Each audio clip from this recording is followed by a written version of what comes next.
This is the Astrology Show podcast with Jessica Adams. Thanks, Shane. This is your astrology and tarot for the week of June 10 to 16. Aries, well, from now until January 11th, 2025, you are at one crossroads after another involving partners. This may be people who are married to you, in a relationship with you, or just a professional partner. And this goes back 18 or 19 years.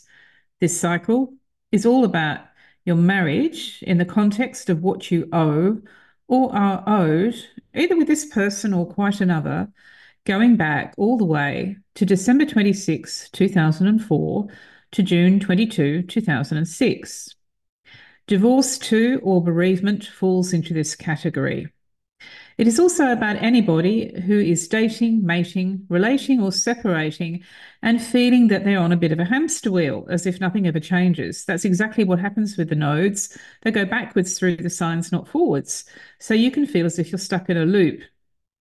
The purpose of the loop, no matter if you're getting married, divorcing, dealing with a separation, a split, a prenuptial, or other complications with a professional partner, well, that's really about karma and you have to get closure on it. So, bearing in mind that the last occurrence of the nodes in Aries and Libra was from December 26, 2004 to June 22, 2006, you have a fair bit of catching up to do and will change on the inside in order to deal with what never changes on the outside. Remember, though, January 11, 2025 is the end point. Taurus, this cycle will dramatically change the amount of options that you have in terms of the property, mortgage, your assets, shares. It's also about charity, business, valuable possessions, and of course, banking. Jupiter in Gemini, not here for 12 years, offers bigger, better choices, and you're already seeing them. In fact, things have happened very quickly as there's been such a lot of traffic in Gemini as the month of June begins. The changes that come in November and December 2024 will come as a result of turning points involving other people's stake, other people's share, or their position.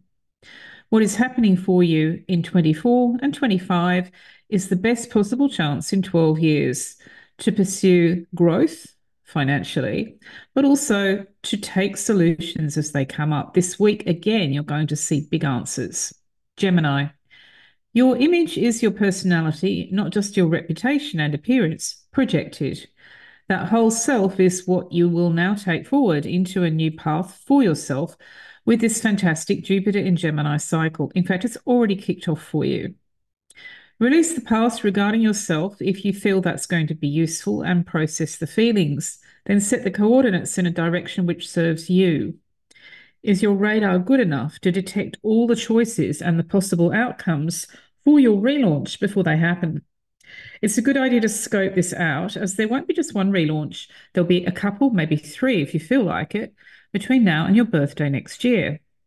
This is because of Jupiter passing through the first house of self-promotion, appearances, and everything that you project online or perhaps through the media. There are so many new options for you with technology, and now is the time that you'll see them passing you by. Don't let that happen, though. Grab them before they go. Cancer.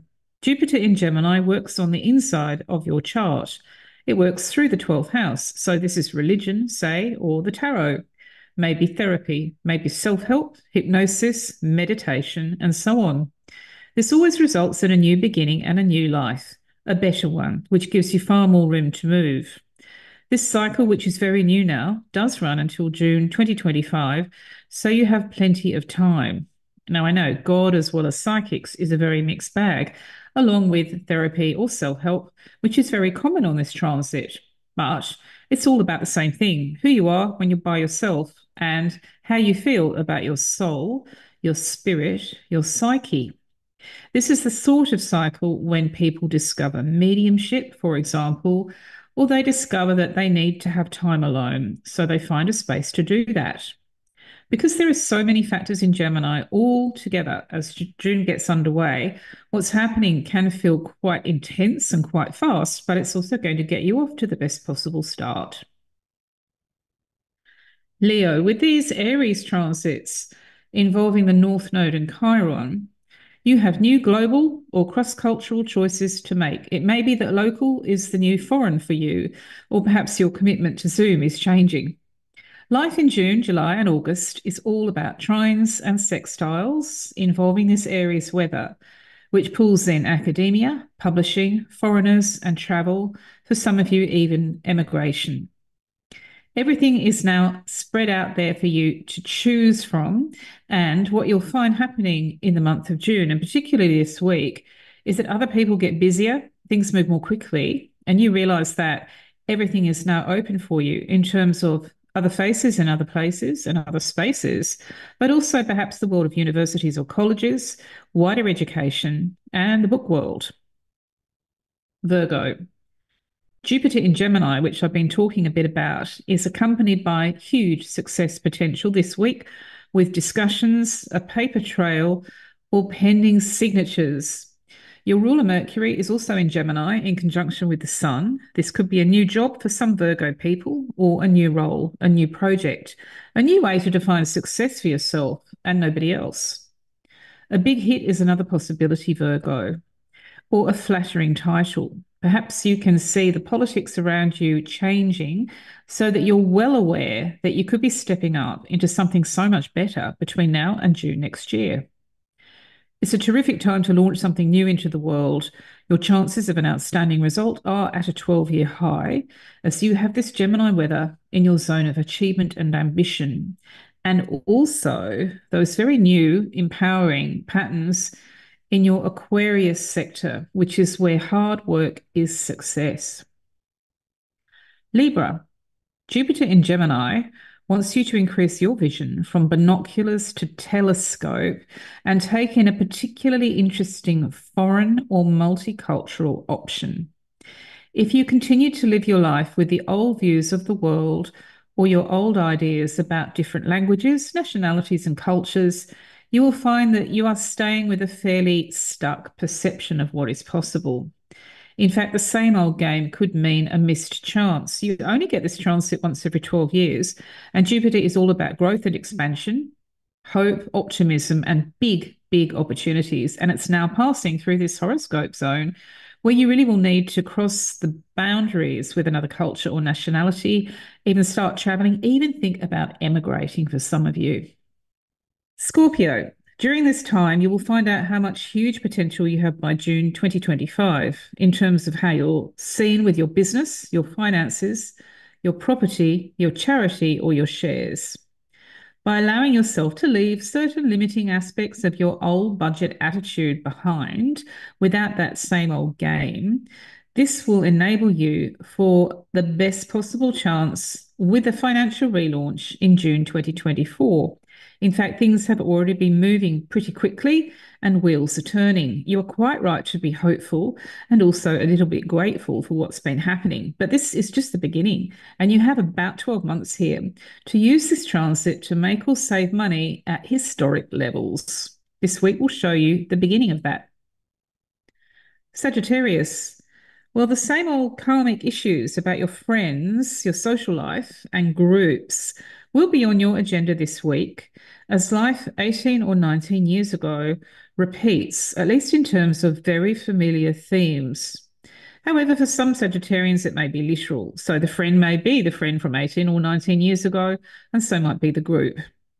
You are on the way to closure on January 11, 2025, with this person or these people. This friendship, social media, and group cycle will give you a chance to lean hard on previous experience. Even though it's very difficult to do anything differently or anything new with friends and groups while this is happening, this does buy you time to change on the inside, and that's what this cycle is all about. You will close the door on this next January. Capricorn. Well, you now have privileged wisdom to draw on about your lifestyle, health, and workload. If you have a part-time job or a full-time job, this cycle will help you manage your working life by delivering the same people and situations for new assessment in a different way. Jupiter in Gemini for you is about opportunities to have a bigger life and a better life on a day-to-day basis. So this is about your routine. It's about your well-being, your mental and physical health, but it's also about your work ethic, unpaid work, housework, and so on. It's even about walking the dog. On this transit, you are quickly seeing it's the little things that make the big difference. And this week, you'll be thrown a big opportunity. Aquarius, the sense of familiarity and been there, done that you have about the internet or the media may be down to past experience, as this node cycle goes right over some karma from a few years ago. Now you can get to the point where you can be a detached observer about what's happening with the web, or maybe with the media, perhaps with publishing or education, anywhere where you use your way with words, ideas, and images. This rather stuck cycle does end on 11th of January 2025. So there is plenty of space for you to spin your wheels, but change on the inside so that you end up getting real closure, no matter if it's YouTube, social media, website business, or just your ability to communicate and connect. This week will make that really obvious to you. This is a useful cycle for exploring your options, as you can and will branch out once January closes a chapter from the past. Pisces, you can choose to stretch yourself further with your own worldwide web now, as the new Uranus and Mars transit in Taurus puts other faces in other places firmly online very rapidly. The choice is yours. Pisces, you have to ask yourself if you want to make a really adventurous move, even if it's inside a Zoom box. The technology is there and it's only going to develop further. That's what your chart is saying. So thinking in terms of digital or other ways to get your message across is very wise. The central question now is, should I get back out there and travel online in quite the same way again? And only you can provide the answer. Let's look at your birth chart. If you have Gemini factors, then this week the Sun will be in a conjunction with Mercury at 24 Gemini on Friday, the 14th of June. This puts a spotlight on the paperwork or negotiations to your total benefit, with the digital world, publishing, the media, education, the written and spoken word. You also stand to gain over a 12-month period because of what happens near Friday in terms of commuting, short journeys, neighbouring places, or public transport, which Gemini also rules in the third house. Finally, this meeting of minds is very good for brothers, sisters, cousins, and neighbours and their connection with you. In the background, on Friday, the 14th of June, is Jupiter in his new sign of Gemini, offering you solutions, opportunities, and rewards. Your luck is in. Your tarot card this week can be interpreted at my website. Aries, the Two of Cups. Taurus, the Page of Pentacles. Gemini, the Queen of Swords. Cancer, the Ace of Cups. Leo, the World. Virgo, the Emperor. Libra, the King of Cups. Scorpio, the Queen of Pentacles. Sagittarius, the Three of Cups. Capricorn, Temperance. Aquarius, the Three of Wands. And Pisces, the Wheel of Fortune. If it's your birthday, then happy birthday, and enjoy the foreign places and people which give you so much new control in your life in January and February 2025. Babies born this week will have strong reactions to religion when older, and if they are baptized, christened, confirmed, or otherwise placed in a particular faith, they will have a lot of questions about that later on. Famous birthdays this week include Kim Deal, who is 63 on the 10th of June, Pete Farndon, who would have been 72 on the 12th of June, Jim Lee, who is 75 on the 14th of June, and Noddy Holder, also from Slade, who is 78 on the 15th of June. Fated connections this week are Cancer and Libra, both dealing with pure emotion. Let's have a look at what a lot of people in financial astrology are talking about, which will affect all of us. From June 9, when Mars goes into Taurus, the sign of the bull, gold bullion, and bull markets, we can expect the economy to heat up and speed up and also shock us on some level. In astrology, the past tells us about the future, and the last time that we saw Mars and Uranus meet up in Taurus like this was August the 1st, 2022. During August 2022, President Biden signed into law the Inflation Reduction Act to slow the economy. This was also climate legislation with a $520 billion commitment to net zero. These sorts of transits tend to coincide with really big moves by big world economies that affect everybody else in a chain reaction. So you can expect that to take place as Mars goes through Taurus from June 9 to July 20. You may need to be light on your feet because of a trickle-down effect which has an impact on everything from house and apartment prices to taxation. What to watch now is the new rival to Wall Street. Right on time, and perhaps they are using astrology, the Texas Stock Exchange has landed, and it aims to rival the New York Stock Exchange. This is classic astrology. I'm sure you know about the charging bull on Wall Street, and here we have Mars with all the heat and speed, and Uranus with all the revolution in the sign of Taurus, the bull. So this is a shock to the system. It is the Wall Street system. By July 20, we will see that have an impact on all of us. If you have anything in Taurus and or Scorpio in your chart, then indirectly or directly, because of what's happening, you will find that you have to make decisions very quickly. Uranus is about freedom, and in Taurus, it's about the freedom to be independent. Ever since this transit began in 2018, we have seen the rise and rise of cryptocurrency, so people trying to leave the banking system and the money system. That fits the bill. And what we're also going to see by July 20 is something of a revolution with taxation in at least one country and possibly more. The UK election is coming up on July 4. This fits the bill, and in fact, we are going to see an extraordinary reshaping of that economy. Anybody who has factors in Taurus will feel it most. If you do have anything in Taurus in your birth chart, then there is a part of you which is quite stubborn. You won't shift on price, you won't budge on price.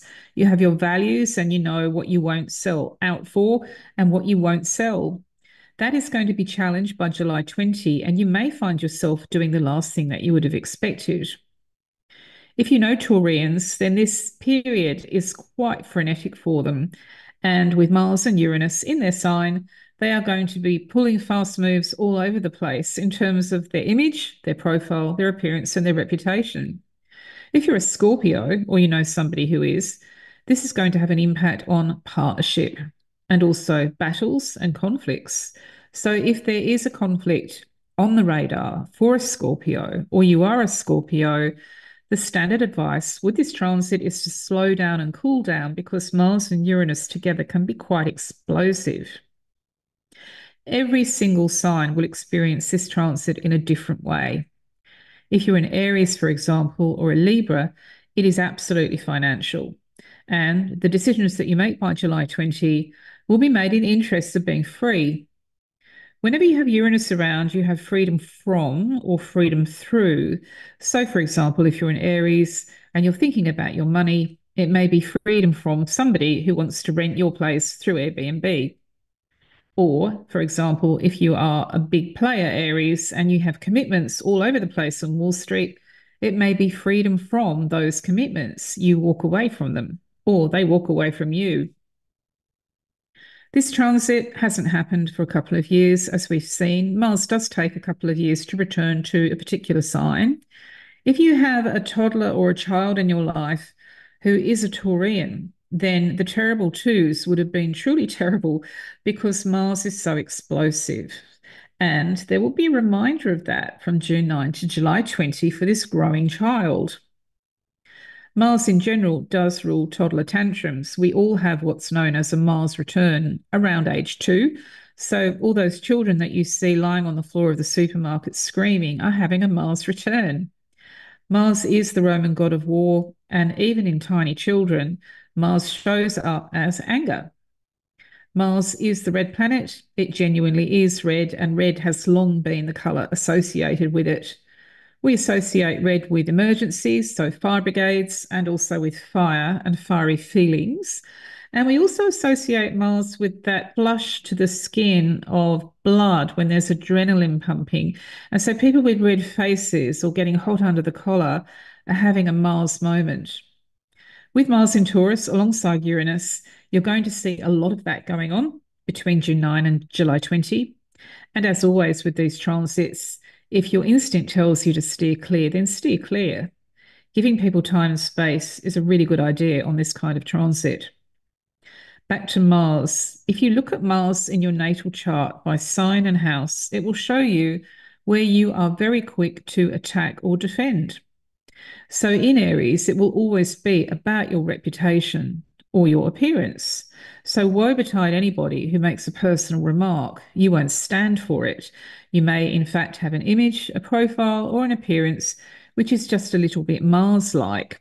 So you may present as being an action man or an action woman. You may wear a lot of sports labels, or you may even go the full Monty and present in medieval reenactment with full suit of armour.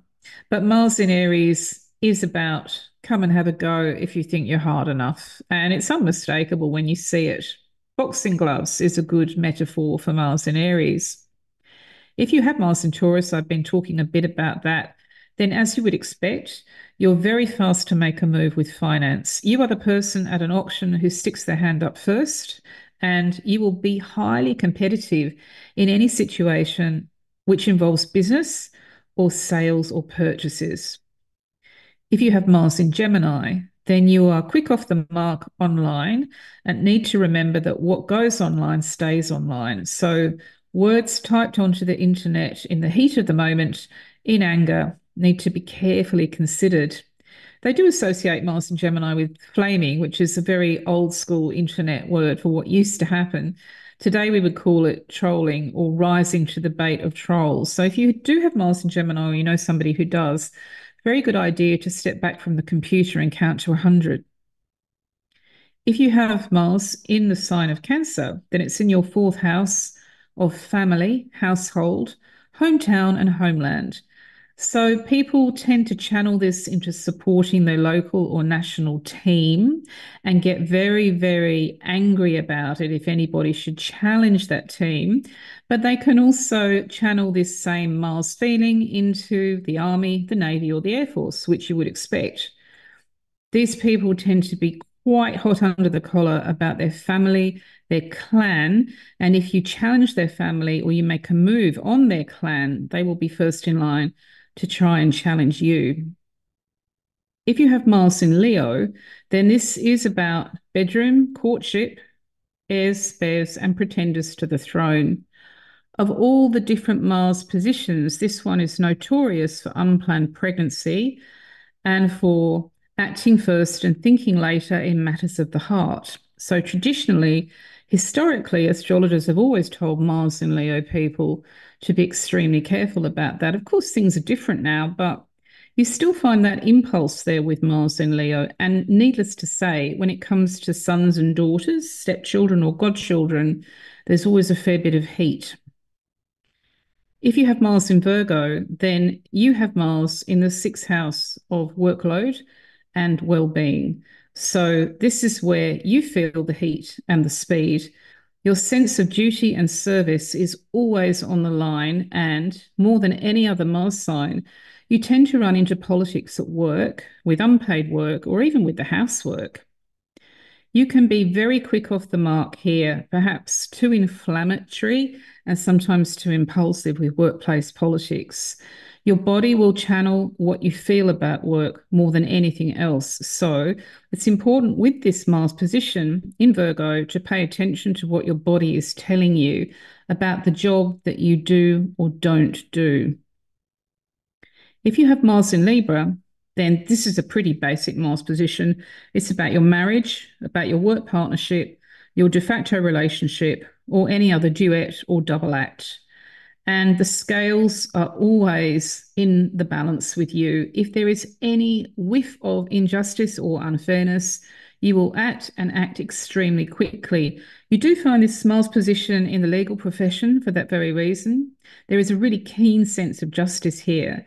But most of all, it is in your relationship with other people, particularly marriage, if you do decide to get married, that you will go through all the big questions about equality. If you have Mars in Scorpio, this is the sign that they associate with financial relationships based on sex and intimacy, and sometimes they're commitments like marriage, and sometimes they're just not. It's also associated with family and property, with legacies, wills, and inheritance. So, this is a classic indicator in a chart for people who get involved in disputes about what's in the legacy or the will or what was left out, which is why astrologers will always tell you to get a second opinion and, above all else, to make sure that everything is in writing, not just from your own point of view, leaving a legacy to others, but in terms of parents, for example, or partners, or anybody that's leaving a legacy to you. If you have Mars in Sagittarius, this is the sign of foreigners and foreign countries.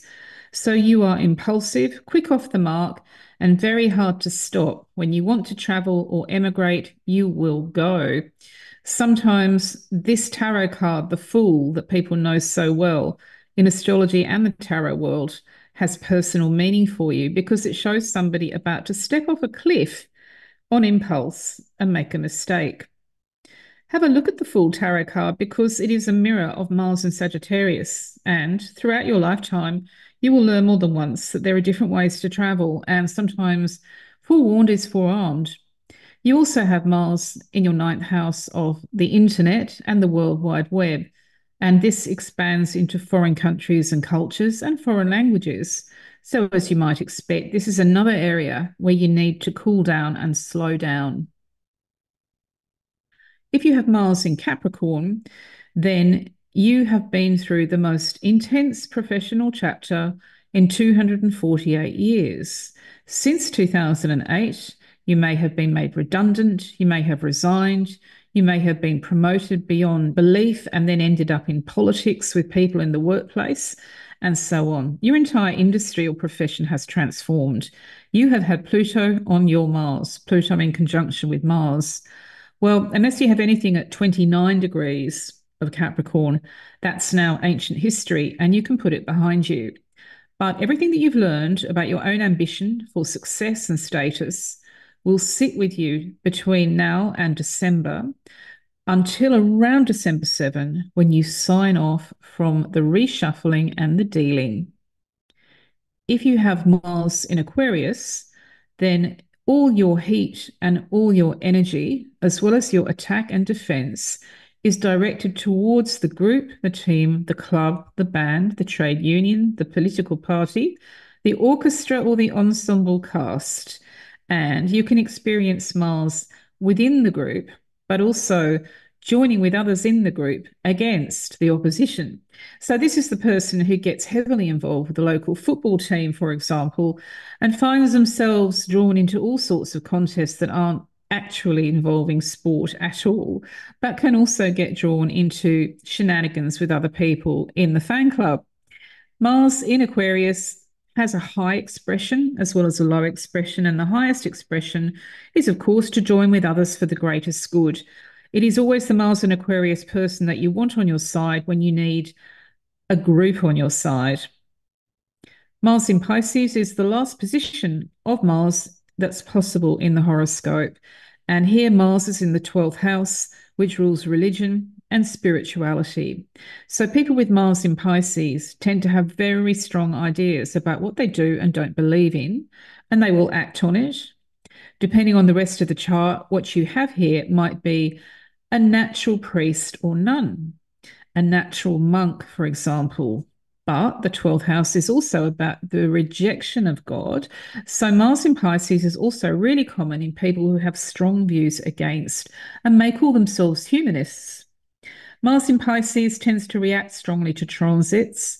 And when you have a transit or a cycle that picks it up, you may find that all the usual boundaries between yourself and other realities fall away.